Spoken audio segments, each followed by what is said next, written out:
பீகாருடைய பெருமைக்குரிய இடங்கள்ல ஒண்ணுல இப்ப நாம நின்றுட்டு இருக்கோம்.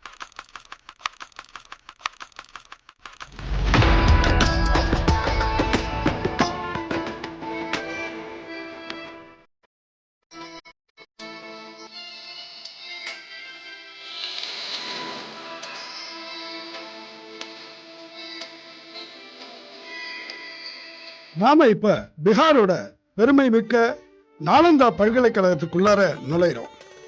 இன்னைக்கு கிட்டத்தட்ட 1500 ஆண்டுகளுக்கு முன்பு, அதாவது கிபி 427 குப்தர்களோட ஆட்சியில முதலாம் குமாரகுப்தரால நிறுவப்பட்டது நாலந்தா பல்கலைக்கழகம்.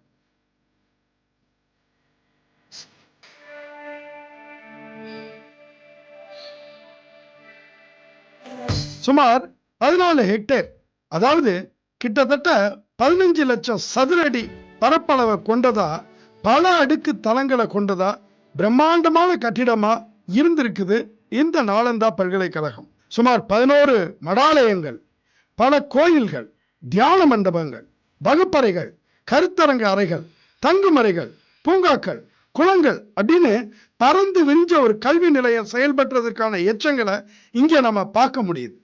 அதோட உச்சம் போல திகழ்ந்திருக்கு தர்மகஞ்சா அப்படின்னு சொல்லப்படக்கூடிய பலமாடி பெரிய நூலகம்.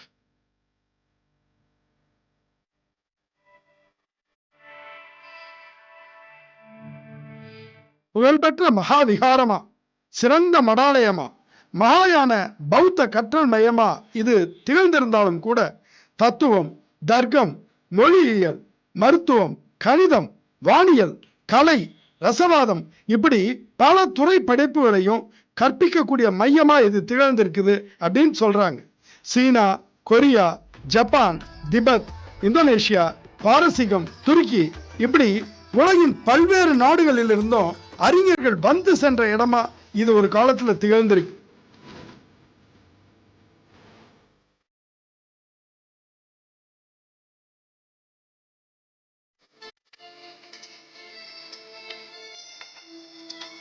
கிபி 5ஆம் நூற்றாண்டு முதல் 12ஆம் நூற்றாண்டு வரைக்கும் ஏறக்குறைய 800 ஆண்டுகள் செயல்பட்ட நாலந்தா உலகளாவிய கல்வி மையமாகவும் அறிவுசார் கலாச்சார பரிமாற்றங்களோட சங்கமமாகவும் திகழ்ந்திருக்கு.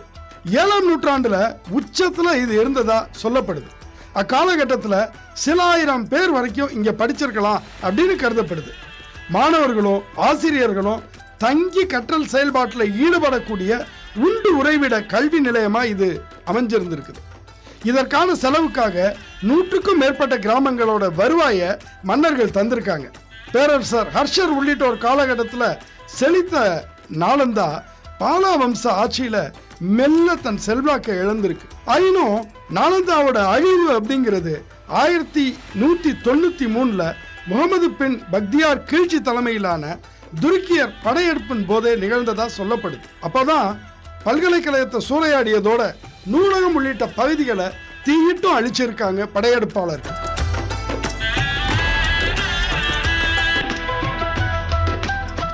அதன் பின் பல நூற்றாண்டுகளுக்கு வெயிலிலும் மழையிலும் சிதைஞ்சிருந்த நாலந்தா 1860 பிரிட்டிஷ் அதிகாரிகளோட பார்வையில பட்டிருக்கு.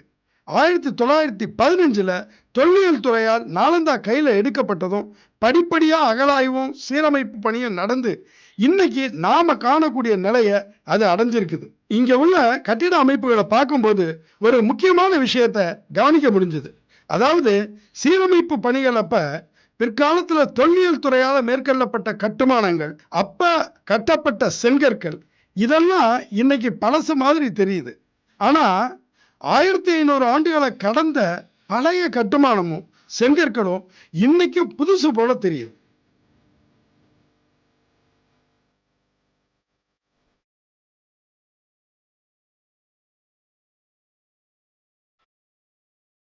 நெடுநாட்களா கடந்த கால பெருமையா மட்டுமே பார்க்கப்பட்டு வந்த நாலந்தா அப்படிங்கிற பெயருக்கு ஏன் புத்துயிர் கொடுத்து இந்தோ ஆசிய கற்றல் நிறுவனத்தை இங்க ஆரம்பிக்க கூடாது அப்படிங்கிற யோசனைய 2006 பீகார் வந்தப்ப அப்துல் கலாம் முன் வச்சார். விளைவா மன்மோகன் சிங் ஆட்சியில இதற்கான வேலைகள் 2010 தொடங்குனுச்சு. தொடர்ச்சியா இன்னைக்கு பழைய நாலந்தா பல்கலைக்கழகம் அமைஞ்சிருக்கக்கூடிய அதே பகுதியிலேயே இன்னொரு புதிய பல்கலைக்கழகம் அமைஞ்சிருக்கு. பீகார் அறிவு மரபை காலத்துக்கும் பறைச்சாற்றக்கூடிய ஒரு சான்றா நாலந்தா அப்படிங்கிற பெயர் காலம் கடந்து நிற்குது. இங்க வரக்கூடிய எவரும் பிரமிக்கிறது மட்டுமல்ல, பீகாருடைய அறிவு பாரம்பரியத்தை நினைச்சு வியக்காமையும் இருக்க முடியாது.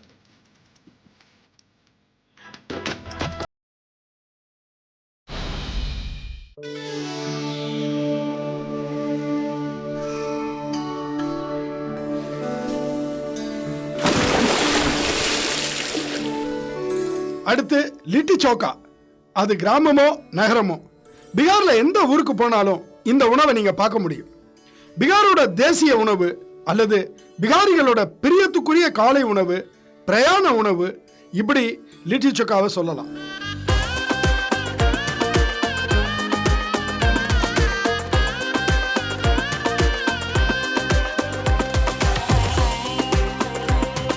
அடிப்படையில் மிக எளிமையான உணவு இது அப்படிங்கிறது தான் முக்கியமானது.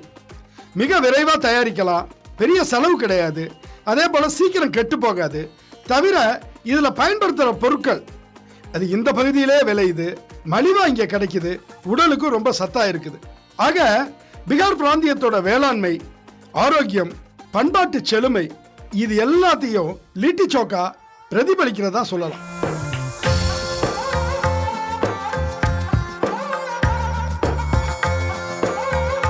பீகார்ல மகத அரசு ஆட்சி காலகட்டத்திலே, அதாவது 2500 ஆண்டுகளுக்கு முன்பே லிட்டி சோக்கா இருந்ததா சொல்றாங்க.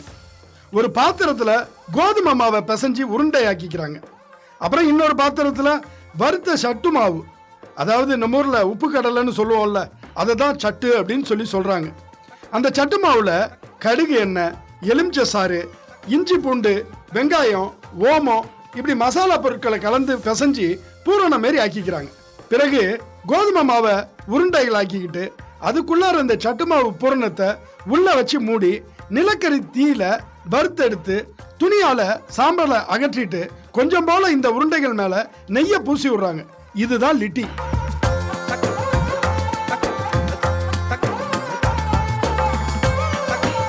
சோக்கா அப்படின்னா லிட்டியை தொட்டுக்கொள்றதுக்கான சட்னின்னு சொல்லலாம். கத்திரிக்காய், தக்காளி, உருளைக்கிழங்கு இவற்றையெல்லாம் தீயில வாட்டி எடுத்து தோல் நீக்கி கடுகு எண்ணெயில நறுக்கிய வெங்காயம், பச்சை மிளகாய், கொத்தமல்லி இதெல்லாம் சேர்த்து வேக வைக்கிறாங்க. நம்ம ஊர்ல கொச்சு செய்வாங்க இல்லையா, அந்த பதத்துல இருக்கு.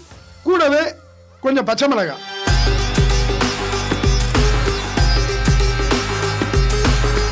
இப்போ லிட்டிய சோக்கால தொட்டு தொட்டு சாப்பிட வேண்டியதான். வீடுகள்ல மட்டுமல்ல, வீதிக்கு வீதி கடைகள்ல கிடைக்குது. சாப்பிட்டா வயிறுக்கு அடக்கமா இருக்கு, அடுத்த 5-6 மணி நேரத்துக்கு பசி தாங்குது.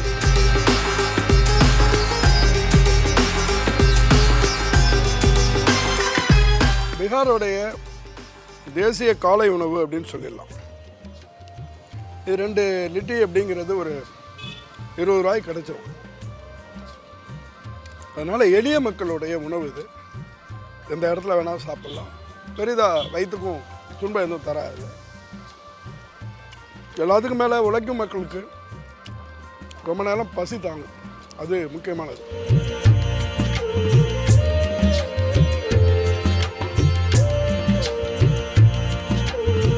அன்றாட பயன்பாட்டில் மட்டும் இல்லாம திருவிழாக்கள், பண்டிகைகள், குடும்ப விழாக்கள் எல்லாத்துலயுமே லிட்டி சோக்காவையும் பீகாரிகள் ஒரு அங்கமா வச்சிருக்காங்க.